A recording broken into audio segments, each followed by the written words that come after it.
Hey, what's going on, guys? Mush back at it with another video. Got a lot of stuff to talk about in today's video, the most exciting of which is a new rumor that's making the rounds everywhere right now, and that is Halo the Master Chief Collection for PC being reportedly close to release. An announcement could come as soon as E3 of this year. This is something that so many gamers have wanted for a long time. We know that Halo is making its triumphant return to PC with Halo Infinite, but it might come even sooner than Infinite's release with the Halo Master Chief Collection, which is what I think the majority of PC gamers want to see be released, and I think it's paramount that this game is released on PC for a wide variety of different reasons, and I'll get into that in a little bit. Also, want to highlight a couple of games that might be going under your radar. One of them is a pretty big budget release, but the other one being Eternity: The Last Unicorn. This is a game that just released yesterday. It's a classic RPG with lore based on Norse mythology. Only has 9 reviews on Steam right now, but all of them are positive, and this game is being received pretty well by the people that are playing it, so I did want to highlight that game. And a game that its reviews just went live today is Devil May Cry 5. Yes, that game is being received very, very well. Metacritic score is super strong, and if you guys know me, you know that I'm a big fan of the franchise, and to see Devil May Cry return to form, I'm very excited about that, so I do want to highlight that and also go over the system requirements. More on that at the end of this video. First up, Halo the Master Chief Collection is said to be reportedly close to release on PC. Now, this is something we've wanted for so long. Whenever Microsoft started talking about PC gaming, Halo has been the one franchise gamers want to see make its way over to PC. Now, with it being on the Windows Store, that of course is a little bit of a bummer, but still, Halo in any form on PC is something to get excited about. And while we do know that Halo Infinite is going to be coming to PC, Halo Infinite is more so considered to be a spiritual reboot for the series, and we're gonna see more of that game. However, if you want to get gamers really excited and enamored with Halo again, you need to have us play the original Halo games. Halo 1, Halo 2, Halo 3, and Halo 4 is included in the Master Chief Collection as well. I kind of consider those first 3 Halo games as the essence of my childhood with Halo. I know a lot of you guys would agree with that sentiment. I know Halo 3 never even made its way over to PC. Halo 1 and 2 did. After Halo 2, we unfortunately got no more Halo games outside of Halo Wars, and then I believe there was like Spartan Assault that was also released on PC.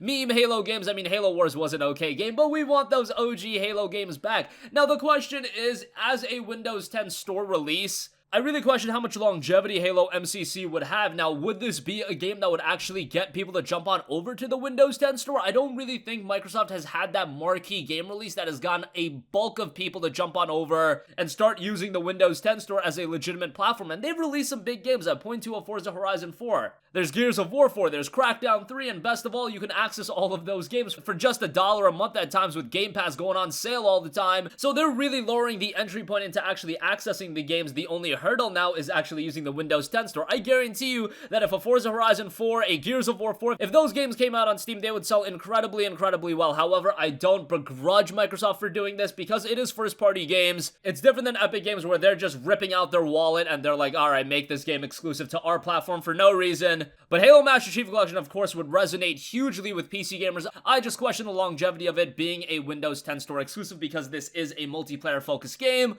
I would imagine that the floodgates would be open for the game to have cross-platform play with Xbox, but it would probably be its own dedicated playlist, and then who knows what the community for that would be. However, just to have the games on PC, to be able to go through the single-player campaigns, to jump around and mess around with some friends, and to have it a part of Game Pass as well, I see no wrongdoing with Halo the Master Chief Collection being on PC for that. And hey, so many gamers wanted this might be the game to win a lot of people over and actually start using the Windows 10 store. I don't know in what numbers. I don't think people are going to start coming in droves, but if the game comes out as a good port, if people are having a ton of fun with the multiplayer, if it's getting streamed a lot on Twitch, streaming on Twitch is really one of the big things to help the impact of a game on PC. If it's being streamed a lot, it's gonna resonate even more so with gamers. So we'll see if this comes to fruition. It was noted, I didn't even give credit to the source yet, Brad Sams, a tech journalist whose track record with Microsoft leaks has been notable, has said that Microsoft's open secret is that they've been working on the Master Chief Collection for the PC, and I'm hearing that it's getting close to release. And he also notes that E3 is a likely site for the announcement. So E3 is just a couple of months away, what, 3 months or so away? So that announcement should be coming soon if it comes to fruition. Moving on from that, I do want to highlight a couple of games today. One of them already has been released, and that is Eternity: The Last Unicorn. Now, I'm also going to be talking about Devil May Cry 5. Most of you guys know about DMC5. I do believe it's the top seller on Steam right now, so it's not going to need as big of a push from me that Eternity: The Last Unicorn will need. This game was released yesterday, and it's only got 9 user reviews on Steam. Not many people even noticed it. I, for one, added it to my wish list because it does look like a rather interesting game, a classic RPG with lore based on Norse mythology, travel through mesmerizing locations, meet fantasy characters, and fight to protect elven immortality. You'll be able to level up your weapons, acquire new skills and abilities as you progress through the game, a fixed camera system that's used to be commonly present in old school games, discover and use new and more powerful items as you progress through the game, 2 playable characters, over 12 hours of gameplay, which is sizable considering that this is a $15 game right now. It is seeing a 25% off launch discount, so that's something to note, and a soundtrack that captures the Nordic themes of the World of Eternity. I should also note, only 9 reviews posted, but all of them are positive, so that's pretty good. One of the reviews did call the game a Dark Souls light, saying that the combat is fairly straightforward with your heavy and light strikes being your bread and butter. Also, don't forget to dodge, and holy crap, dodge is important. Enemies will regularly hit you for 1/2 of your life bar or more. So expect this to be a game with a little bit of challenge to it as well, but if you like Souls games, at the very least, add it to your wishlist. I could see it going on sale rather quickly given that the reception has been kind of weak from a commercial standpoint, but a relatively interesting game nonetheless. And you guys know how I always like to bring these games that are going to be forgotten about within, 6 weeks or so. I like to bring these games to the forefront so you guys at the very least can add it to your wish list. This fate.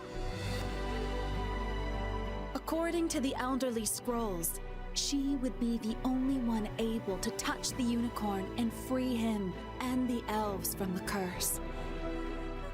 Together with her courage, beings of light began to emerge, joining this mission.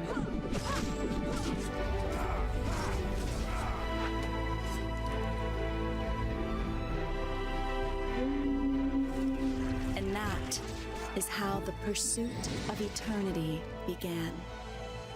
And lastly, I do want to talk a little bit about Devil May Cry 5 as that game's getting its reviews posted and it's doing very well. Last I checked, it had an 86 on Metacritic, which is a relatively good score. I think these days the review scores have been kind of marginalized to the point where an 86 is looked at kind of negatively. If you don't get over a 90, a game is kind of seen as just okay, when in reality an 86 is a really great score. I did notice that IGN specifically gave the game a 9.5 out of 10 and a lot of other strong reviews are coming in. I'm very excited for Devil May Cry 5. I've pretty much enjoyed every single Devil May Cry game outside of DMC 2. That game was a train wreck, but every other Devil May Cry game has been awesome to me. I enjoyed Devil May Cry 1. Devil May Cry 3 was fantastic. Devil May Cry 4 I don't think was as good as 1 and 3, but still a great game. And then I even enjoyed Ninja Theory's DMC Devil May Cry. I know a lot of people weren't a fan of that because of the change in aesthetic style, but if you actually assess that game from its fundamental gameplay, it is quite a good game. And now we have Devil May Cry 5, a return to form for the franchise. Nero's the main character in the game. You've also got Dante and V to play as, V being someone new as a playable character to Devil May Cry, and I do want to go over the system requirements for the game as they're not too bad, but just wanted to get you guys up to speed with that. Minimum requirements call for a Intel Core i5-4460 or an AMD FX 6300 as the minimum CPU, 8GB of RAM, an NVIDIA GeForce GTX 760 or an R7 260X with 2GB of video RAM, and for the recommended requirements a bit more beefy, Intel Core i7-3770 or an AMD FX 9590, 8GB of RAM, an NVIDIA GeForce GTX 1060 with 6GB of VRAM or more, or an AMD Radeon RX 480 with 8GB of VRAM. So nothing too crazy. At 1060 and 480 isn't anything that's completely absurd. Visually, this game is quite good. It's not like these Devil May Cry games have been known to be technical juggernauts. However, they're always very, very stylish in presentation, and Devil May Cry has always nailed that. If you guys are into action games, I think this is going to be one to check out. The only unfortunate thing is, yeah, it's a $60 game. That's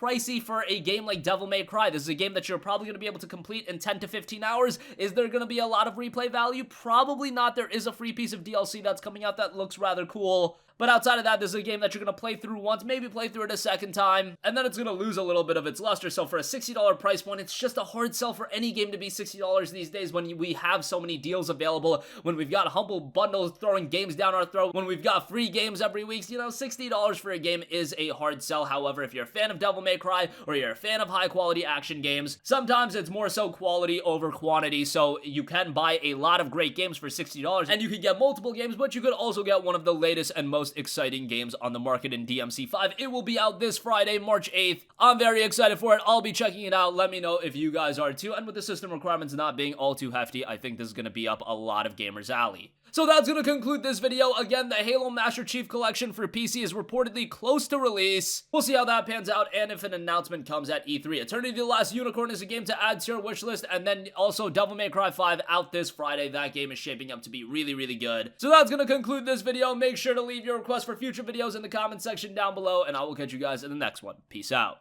Hey, what's going on, guys? Mush here again. Hope you enjoyed the video. As you guys might know, YouTube's notification system is sometimes a little bit wonky, even if you're subscribed to the channel. Maybe you're not abundantly aware that I uploaded a video. To remedy that situation, make sure you hit the bell notification button. This way, whenever I upload a new video, and I try to upload as consistently as possible, you will be notified directly of the upload, and you can watch it as soon as it goes live. I would really appreciate if you guys hit that button so you can stay up to date with all of the content I'm posting. But as always, guys, thanks for watching, and I'll catch you guys in the next one. Peace out.